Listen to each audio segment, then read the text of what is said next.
अशोक जी, पंचायत को लेकर चूंकि आज की तारीख में प्रधान भी बड़ी हैसियत है, गांव में वोट है और गांव में प्रधान की एक बड़ी हैसियत है, इससे कोई इनकार नहीं कर सकता, सच्चाई यही है।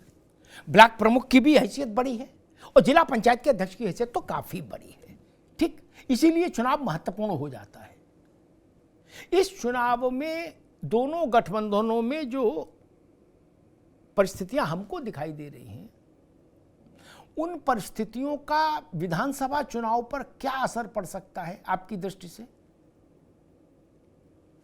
ये बात ठीक है कि ये सिंबल का चुनाव नहीं है, मेमोरी का, ठीक है, सहमत है, लेकिन आदमी तो पहचान आइडेंटिफाइड होते हैं। अशोक यादव चुनाव लड़े बिना सिंबल के लड़े तो भी नहीं, तो लोग नहीं जानेंगे अखिलेश यादव के प्रतिनिधि हैं, तब भी जानेंगे। गांव में ऐसा थोड़ी ना कि कोई रॉकेट साइंस है ये पता करना कि सुनील अरकवंशी किस पार्टी से हैं, ये विवेक नारायण जी लड़ा तो किस पार्टी से, सबको पता होगा। अशोक जी, अरे श्रीमती जी कुछ तो सस्ता लो। नहीं श्रीमान जी, सब बढ़िया लो। इसमें क्या खास बात है? थोड़े में ज्यादा स्वाद, यही तो है इसकी खास बात। क्या स्वाद है? अरे मेरे राजा, राजा प्योर मसाला। अब छोलिया हो या लोबिया, सफेद चने या काले चने, सब कुछ मजेदार बने। जी देखिए, आपने बड़ा व्यवहारिक सवाल किया है और तीनों बार आपने किया कि इसका जवाब नहीं मिला। कभी हरवंशी जी भी नहीं दिए, संजय जी भी नहीं दिए। आपने पूछा कि क्या ऐसा जादू हो जाएगा कि पंचायत चुनाव में धतेरी की होगी उसके बाद तैयार हो जाएगा। देखिए, अभी संजय भाई ने कहा नहीं, हम लोगों में बड़ा समझदारी है, बड़ा समन्वय है। तो अगर किसी, मान लीजिए किसी जिला पंचायत सीट पर एक तरफ भाजपा का प्रत्याशी है, दूसरी तरफ सुहेलदेव समाज पार्टी का प्रत्याशी है, तो क्या है, दोनों प्रत्याशी चुनाव में क्या करेंगे? समझदारी और समन्वय दिखाते हुए सुहेलदेव वाले कहेंगे नहीं, बाबा जी का शासन बड़ा बढ़िया रहा 7 साल, उनकी बात की वैल्यू रखना। सुहेलदेव वाले क्या कहेंगे? अरे अच्छा, भाजपा वाले क्या कहेंगे? नहीं, ओम प्रकाश राजभर जी बड़े कद्दावर नेता है, वो सम्मानित नेता है, उनका ध्यान रखना। क्या ये सब होता है क्या चुनाव में? ये सब तो होता नहीं है। वो तो उनकी बखिया उधेड़ेंगे, और उसके बाद बहुत दिन नहीं है विधानसभा चुनाव तो बिल्कुल सर पे विधानसभा, उसका कैसे फिल ब्लैंक्स कैसे भरा जाएगा? हम लोग पढ़ते थे फिल इन द ब्लैंक्स, खाली स्थान भरो। वो फिल इन द ब्लैंक्स में कैसे भरेंगे ये लोग? फिल इन द ब्लैंक्स वो सवाल है, उसका जवाब नहीं दिए ये लोग, न दे पाएंगे। अच्छा, दूसरी बात, ब्रांड वैल्यू एक होती है अमिताभ जी, ब्रांड वैल्यू। आप देखते होंगे बहुत सारे कंपनियों के बड़े बड़े नाम होते हैं, लेकिन उसमें से कोई एक प्रोडक्ट जिसकी बड़ी ब्रांड वैल्यू होती है, दूसरी कंपनी उस कंपनी को नहीं खरीदती, उसकी ब्रांड को खरीद लेती है। तो ये ब्रांड की वैल्यू होती है। और सवाल है, देखिए, जब ब्रांड वैल्यू जब गिरती है ना अमिताभ जी, तब इस तरह की चीजें आती हैं देखने में। आप देखिए, ओम प्रकाश राजभर जी हैं, चाहे अपनी, आपने कहा ना कि 10 में से 1 सीट दिए, लेकिन किसी ने छूछान नहीं किया। उनको पता था कि अभी वक्त नहीं है छूछा करने का, अभी करेंगे तो दिक्कत हो जाएगी, अभी थोड़ा नजदीक आने दीजिए और नजदीक आने दीजिए, तो सारी चीजें उसी हिसाब से डिसाइड होंगी। बाद में कर रहा था ब्रांड वैल्यू की, अब ब्रांड वैल्यू घट रही है। अब ब्रांड मोदी जो कि भाजपा के सबसे बड़े ब्रांड है, इनकी ब्रांड वैल्यू काला में है कि 3,27,000 वोट कम हो गए काशी से। जो व्यक्ति खुद ही ब्रांड बना हुआ एक पार्टी का, वो खुद 3,27,000 वोट से उसके कम हो गए लोकसभा से, वो दूसरे को कैसे क्या करेंगे, सपोर्ट करेंगे?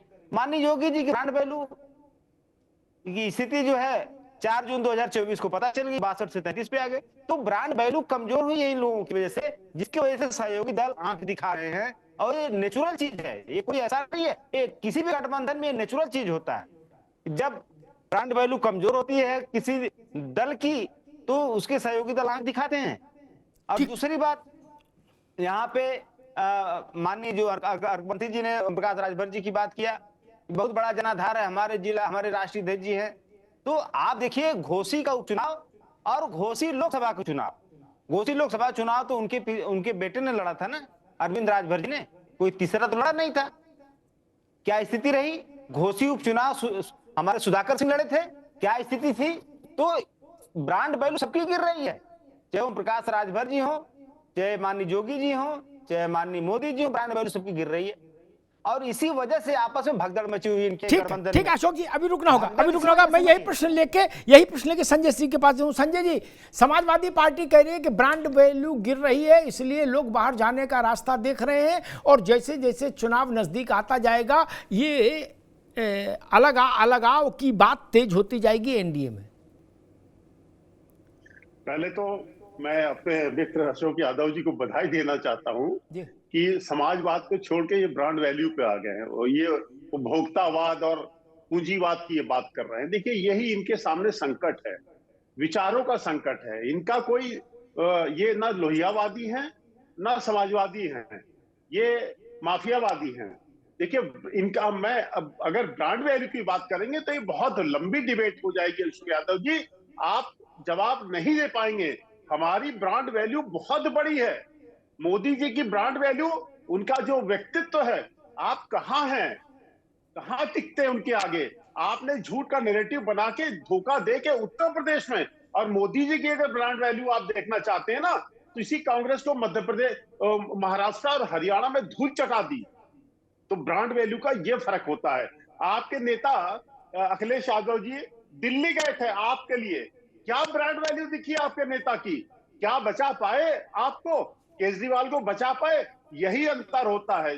देखिए, जनता पहचानती है। देखिए, प्रवचन देने से अशोक यादव जी, अब आप लोग देखिए, जैसे कांग्रेस है, अब ये बगैर पर की पार्टी है, छटपटा रही है, आपके सहारे है। तो देखिए, आपकी ब्रांड वैल्यू क्या है, मैं खुल के बता देता हूं।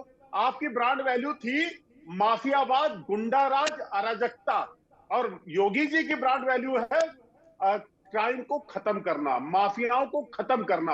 आप तो माफियाओं की कब्र पे जाके वो फातिया पढ़ने जा रहे थे ना।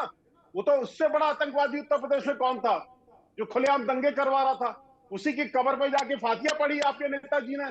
तो देखिए, सोच विचार के बात करिए, इस चक्कर में मत पड़िए ब्रांड वैल्यू के लिए। आप अपने ब्रांड की चिंता करिए। ये समाजवाद का, तथाकथित समाजवाद का ब्रांड कितने दिन और चलेगा? और आप नोट कर लीजिए, 2027 में योगी जी इसी ब्रांड को, आपके जो तथाकथित ब्रांड को धूल चटा देंगे, और उसके बाद आप अपने 2027 के बाद आपका क्या ब्रांड रहेगा उसको आप सहेज के रखिएगा। कहीं आपके ब्रांड को कांग्रेस ना चुरा के ले जाए। आप अपने ब्रांड की चिंता करिए।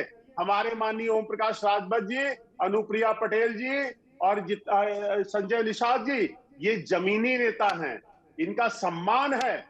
आप चिंता मत करिए, आप ब्रांड अपना संभाल के रखे रहिए, और आपके ब्रांड को हम उत्तर प्रदेश के आने वाले विधानसभा चुनाव में उस ब्रांड को बताएंगे जो दलितों पर अत्याचार करता था। क्या क्या नहीं है आपके ब्रांड के अंदर, उस बोतल को खोल के दिखाएंगे ये ब्रांड है।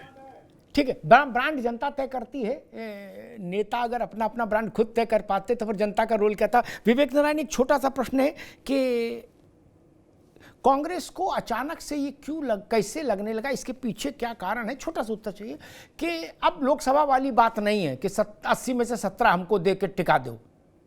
अब बात होगी तो बराबरी पर होगी। ये भाव अचानक से कांग्रेस के मन में कैसे आ गया?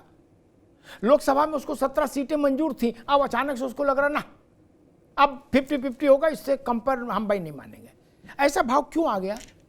कहीं से कुछ बूस्टर मिला है कांग्रेस को? ऐसा लग रहा है कि हम उत्तर प्रदेश में खड़े हो गए हैं फिर से? जैसे चुनाव के समय आपको याद होगा 2014 में कितने लोगों को वादे किए गए थे, 15 लाख खाते में आएंगे और ये किसानों की आय दुगनी करेंगे, 2 करोड़ नौकरियां रोजगार देंगे, कितनी बातें करी गई देखिए। और बड़े नेताओं ने करी, कितने झूठे वादे करे और गद्दी पाई उससे देखिए। एक मिनट विवेक जी, आप विषय से भटक रहे हो। मैंने अभी ये क्या कर रहे हो महाराज? 14 के बाद 19 चुनाव हो गया, 19 के बाद 24 हो गया, आप तो नहीं जीत पाए। इसका मतलब आपकी कहीं बात जनता ने झूठ मानी।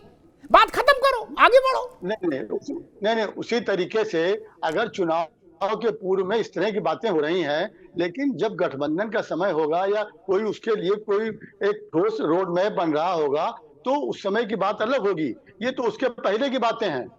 अरे तो ठीक इसलिए है, इन बातों विवेक का नारायण, कोई ठीक, हम विवेक समय कम है मेरे पास। विवेक नारायण जी कह रहे हैं ये अभी झूठ मूठ का खेला है, असली खेला बाद में होगा, अभी तो झूठ मूठ का हम लोग आइस पाइस खेल रहे हैं। नहीं, बचपन में खेलते थे चोर सिपाही आइस पाइस, ठीक है, आइस पाइस खेलो, अच्छी बात है। सुनील रघुवंशी, समाजवादी पार्टी कह रही है कि भाजपा के घटक दल भाजपा से अलग होने का रास्ता बना रहे हैं, रास्ता खोज रहे हैं। छोटा सा उत्तर, समय कम है। नहीं, देखिए, ये इतना खुद कांग्रेस और समाजवादी पार्टी एक दूसरे से डर चुकी है, तो ये दूसरे के ऊपर आरोप लगाने में लग चुके हैं। हमारा एनडीए गठबंधन पूरी तरीके से मजबूत है। बेशक हम पंचायत का चुनाव अलग लड़ रहे हैं, मगर हमारा गठबंधन किसी तरीके से कमजोर नहीं है। हम मुस्तैदी से चुनाव लड़ने का काम पंचायत का करेंगे, और उसके बाद आप 27 का भी चुनाव देखने का काम करिएगा कि किस तरीके से एनडीए गठबंधन की जो अलायंस है, हम लोग चुनाव लड़ने का काम करेंगे। हम कांग्रेस और सपा जो आज चोर सिपाही का खेल खेले, उस तरीके का खेले, हमने साफ स्पष्ट ठीक है भाई। अशोक यादव, जो सवाल मैंने विवेक जी से पूछा वही आपसे पूछते हैं। आपके सहयोगी कांग्रेस को अचानक से ये कैसे लगने लगा कि अब माहौल मौसम बदल चुका है, अब पहले वाली बात नहीं भाई? क्या उन्होंने कहा हम सपा से सीटें लेंगे, हम खुद सीट अपनी तय करेंगे, सपा से क्या लेंगे सीट? बोले अब तो मौसम बदल गया, 50-50 पे बात होगी। ऐसा थोड़ी 80-70 पकड़ो। अचानक से आपने भी तो कुछ दिमाग लगाया होगा, माइक्रोस्कोप लगा के, कि भाई इनने कौन सी बूस्टर डोज लगवाई है, क्या मसला है? नहीं, आपने दो लोगों की बातें की, एक अजय राय जी की जो कि प्रदेश अध्यक्ष हैं, दूसरा इमरान मसूद जी जो कि सांसद हैं कांग्रेस से। अजय राय जी ने स्पष्ट तौर पर ये नहीं कहा कि हम अलग चुनाव लड़ने जा रहे हैं, उन्होंने कहा कि हमारे हम भी समझ रहे हैं, आप भी समझ रहे हो महाराज, क्या कहा क्या नहीं कहा जी। अच्छा देखिए, अच्छा दूसरी चीज आपने इमरान मसूद जी को लेकर कहा कि हम इतने में नहीं मानेंगे, ये करेंगे, वो सारी चीजें हम लोग गठबंधन में हैं, अभी भी हैं, और 2024 के बाद से गठबंधन कहीं खतरे में नहीं था। और तो अभी छोटा चुनाव को लेकर के हम लोग सामने एक बड़ी चुनौती है 2027 का विधानसभा चुनाव, तो पंचायत चुनाव को लेकर के कहीं कोई हम लोगों में आपस में कहीं कोई समन्वय नहीं करने जा रहा है। इस बात को हम लोग एश्योर कर रहे हैं आपके चैनल के माध्यम से, और इस चीज को लेकर के आगे हम लोग की जो रणनीति है वो और मजबूत होगी पंचायत चुनाव के साथ साथ, क्योंकि धरातल पर जब हम लोग जाएंगे तो कार्यकर्ताओं का और हमारी जो जनता है, जनता की मनोदशा को भी हम लोग और बारीकी से समझने का काम करेंगे। ठीक है, जिसका उपयोग हम लोग आगामी विधानसभा चुनाव में करेंगे। संजय जी, अगर पंचायत के चुनाव में, क्योंकि उत्तर प्रदेश के पंचायत के चुनाव में उतने लोग वोट डालते हैं जितना कई राज्यों का कुल वोटर नहीं है, ये जान लीजिए, ठीक, देश में पंचायत के चुनाव में एनडीए अलग अलग बिखरा रहेगा, स्कैटर्ड रहेगा, तो उसका असर विधानसभा में कतई नहीं पड़ेगा। इसकी गारंटी कैसे ले रहे हैं आप? छोटी सी टिप्पणी। नहीं, पहली बात तो कोई सवाल ही नहीं उठता है कि कोई बिखरा रहेगा। ये बहुत मजबूत आपस का गठबंधन है। मैं अपने कांग्रेस के नेता का जवाब देना चाहता हूं जो कह रहे थे आय दुगनी। आप तो पढ़ के आए होंगे ना विवेक अग्रवाल? नहीं, अब मैं उसमें नहीं जाऊंगा, सॉरी संजय भाई, ना मैं उस आंकड़े में जाऊंगा, आज वो विषय नहीं ना। मैंने विवेक जी को भी टोका था, आज ये आंकड़ेबाजी नहीं, आज सिर्फ विशुद्ध पॉलिटिकल बहस है, कौन कहाँ लड़ेगा, ये किताब लेके आने वाला काम है। सॉरी, नो आंकड़ेबाजी, मैंने विवेक जी को भी इसीलिए कहा था।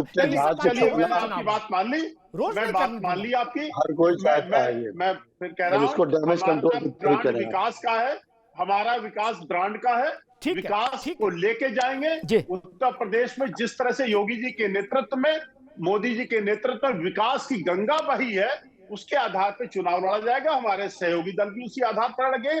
गांव-गांव में जो विकास हुआ है, जितनी योजनाएं हैं, ये जनता के बीच में फिर लेके जाएंगे, हमारे सहयोगी दल लेके जाएंगे। आ गई विकास का झंडा बुलंद करेंगे। ठीक, आ गई। अब भैया रोक दीजिए आवाज। थोड़े में ज्यादा स्वाद, यही तो है इसकी खास बात। वाओ मामा, क्या स्वाद है! अरे मेरे राजा, दादी के हाथों का जादू और खुशबू से महकता घर, माँ की मुस्कुराहट और खाने की सुगंध। MDH गरम मसाला, क्योंकि हर रिश्ता है स्वाद से जुड़ा।